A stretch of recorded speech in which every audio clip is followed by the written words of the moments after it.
La vuelta al mundo en 80 días, de Julio Verne. Novela en 37 capítulos. Capítulo 24. Fácil es comprender lo acontecido a la vista de Shanghái. Las señales hechas por la tankadera habían sido observadas por el vapor de Yokohama. Viendo el capitán la bandera de auxilio, se dirigió a la goleta y algunos instantes después, Phileas Fogg, pagando su pasaje según lo convenido, metió en el bolsillo del patrón John Bunsby 150 libras. Después, el honorable gentleman, Mr. Dawida Fix, subían a bordo del vapor, que siguió rumbo a Nagasaki y Yokohama. Llegado el 14 de noviembre a la hora reglamentaria, Phileas Fogg, dejando que Fix fuera a sus negocios, se dirigió a bordo del Carnatic y allí supo con satisfacción de Mr. Dawida y tal vez con la suya, pero al menos lo disimuló, que el francés Passepartout había llegado efectivamente la víspera a Yokohama. Phileas Fogg, que debía marcharse aquella misma noche para San Francisco, se decidió inmediatamente ir a buscar a su criado. Se dirigió en vano a los agentes consulares inglés y francés, y después de haber recorrido inútilmente las calles de Yokohama, desesperada ya de encontrar a Passepartout, cuando la casualidad, o tal vez una especie de presentimiento, lo hizo entrar en el barracón del honorable Batulcar. Seguramente que no hubiera reconocido a su criado bajo aquel excéntrico atavío de heraldo, pero éste, en su posición invertida, vio a su amo en la galería. No pudo contener un movimiento de su nariz, y de aquí el rompimiento del equilibrio y lo que se siguió. Esto es lo que supo Passepartout de boca de la misma Mr. Dawida, que le refirió entonces cómo se había efectuado la travesía de Hong Kong a Yokohama, en compañía de un tal Fix. Al oír nombrar a Fix, Passepartout no pestañeó. Creía que no había llegado el momento de decir a su amo lo ocurrido, así es que, en relación que hizo de sus aventuras, se culpó a sí propio, excusándose con haber sido comprometido por la embriaguez del opio de un fumadero en Hong Kong. Mr. Fogg escuchó esta relación con frialdad y sin responder, y después abrió a su criado un crédito suficiente para procurarse a bordo un traje más conveniente. Menos de una hora después, el honrado mozo, después de quitarse las alas y la nariz y de mudar de ropa, no conservaba ya nada de recordarse al sectario del dios Tingú. El vapor que hacía la travesía de Yokohama a San Francisco pertenecía a la compañía Pacific Mail Steam y se llamaba General Grant. Era un gran buque de ruedas de 2.500 toneladas, bien acondicionado y dotado de mucha velocidad.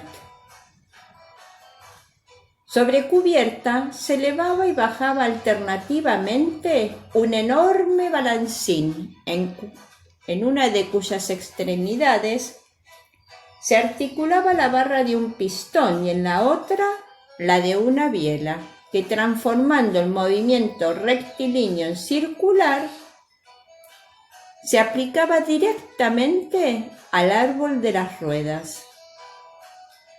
El General Grant Estaba aparejado en corbeta de 3 palos y poseía gran superficie de velamen que ayudaba poderosamente al vapor. Largando 12 millas por hora, el vapor no debía emplear menos de 21 días en atravesar el Pacífico. Phileas Fogg estaba, por consiguiente, autorizado para creer que, llegando el 2 de diciembre a San Francisco, estaría el 11 en Nueva York y el 20 en Londres, ganando algunas horas sobre la fecha fatal del 21 de diciembre. Los pasajeros eran bastante numerosos a bordo del vapor. Había ingleses, americanos, una verdadera emigración de coolies para América y cierto número de oficiales del ejército de Indias que utilizaban su licencia dando la vuelta al mundo. Durante la travesía no hubo ningún incidente náutico. El vapor, sostenido sobre sus anchas ruedas y apoyado por su fuerte velamen, cabeceaba poco y el océano Pacífico justificaba bastante bien su nombre. Mr. Fogg estaba tan tranquilo y tan poco comunicativo como siempre. Su joven compañera se sentía cada vez más inclinada a este hombre porque, por otra atracción diferente de la del reconocimiento, aquel silencioso carácter tan generoso en suma le impresionaba más de lo que creía y casi sin percatarse de ello, se dejaba llevar por sentimientos cuya influencia no parecía hacer mella sobre el enigmático Fogg. Además, Mistress Aouida se interesaba muchísimo en los proyectos del gentleman. Le inquietaban las contrariedades que pudieran comprometer el éxito del viaje y a veces hablaba con Passepartout, que no dejaba de leer entre renglones que el corazón de Mistress Aouida. Este buen muchacho tenía ahora en su amo una fe ciega. No agotaba los elogios sobre su honradez, la generosidad, la abnegación de Phileas Fogg y después tranquilizaba a Mistress Aouida sobre el éxito del viaje, repitiendo que lo más difícil estaba hecho, que ya quedaban atrás los fantásticos países de la China y del Japón, que ya marchaban hacia las naciones civilizadas y por último, que un tren de San Francisco a Nueva York y un transatlántico de Nueva York a Londres bastarían indudablemente para terminar esa dificultosa vuelta al mundo en los plazos convenidos. 9 días después de haber salido de Yokohama, Phileas Fogg había recorrido exactamente la mitad del globo terrestre. En efecto, el General Grant pasaba el 23 de noviembre por el meridiano 180, bajo el cual se encuentran en el hemisferio austral los antípodas de Londres. De 80 días disponibles, Mr. Fogg había empleado ya ciertamente 52, y no le quedaban ya más que 28, pero si el gentleman se encontraba a medio camino en cuanto a los meridianos, había recorrido en realidad más de los 2/3 del trayecto total, a consecuencia de los rodeos de Londres a Adén, de Adén a Bombay, de Calcuta a Singapur y de Singapur a Yokohama. Siguiendo circularmente el paralelo 50, que es el de Londres, la distancia no hubiera sido más que unas 12.000 millas, mientras que por los caprichosos medios de locomoción había que recorrer 26.000, de las cuales él se habían dado ya 17.500 el 23 de noviembre. En lo sucesivo, el camino era directo y Fix ya no estaba allí para acumular obstáculos.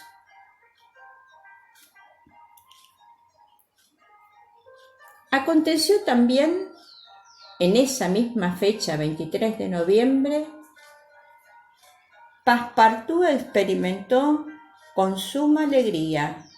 Recuérdese que se había obstinado en conservar la hora de Londres en su famoso reloj de familia, teniendo por equivocadas todas las horas de los países que atravesaban. Pues bien, aquel día, sin haber tocado a su reloj, se encontró conforme con los cronómetros de a bordo. Fácil es comprender el triunfo de Passepartout, que hubiera querido tener delante a Fix para saber lo que diría.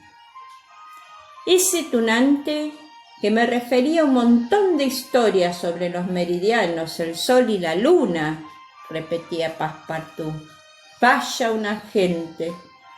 Si lo escuchase en buena relojería habría.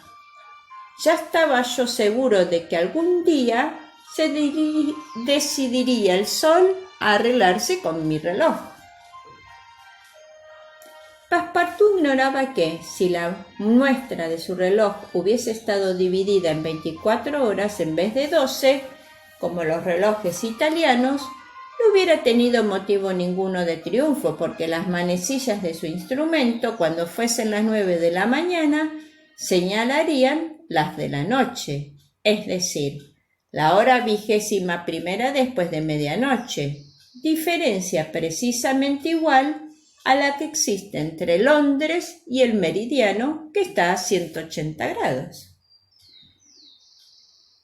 Pero si Fix hubiera sido capaz de explicar este efecto puramente físico, Passepartout no lo habría comprendido ni admitido. Además de que si en aquel momento el inspector de policía le hubiese presentado a bordo, es probablemente que Passepartout le ajustara cuentas y de un modo muy diferente.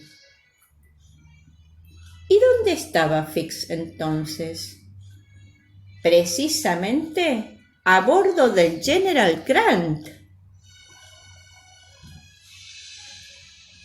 En efecto, al llegar a Yokohama, la gente, separándose de Mr. Fogg, a quien esperaba encontrar en el resto del día, se había dirigido inmediatamente al despacho del cónsul inglés.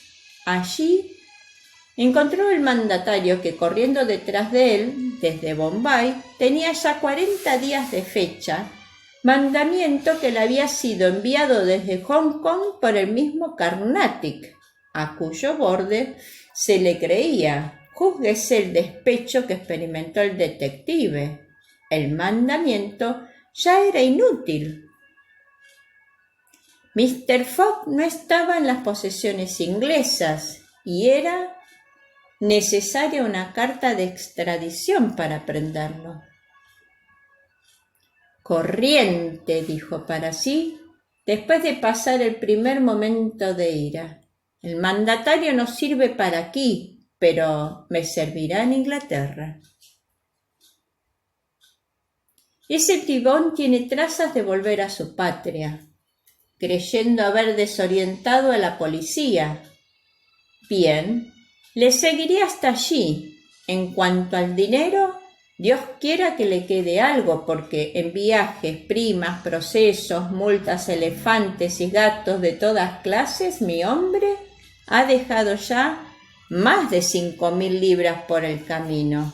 En fin de cuentas, el banco es rico. Tomada su resolución, Fix se embarcó en el General Grant. Estaba a bordo cuando Mr. Fogg y Mistress Aouida llegaron. Con sorpresa suya, reconoció a Passepartout bajo su traje de heraldo. Se ocultó al instante en su camarote a fin de ahorrar una explicación que podía comprometerlo todo, y gracias al número de pasajeros contaba con no ser visto de su enemigo, cuando aquel día se encontró precisamente con él a proa.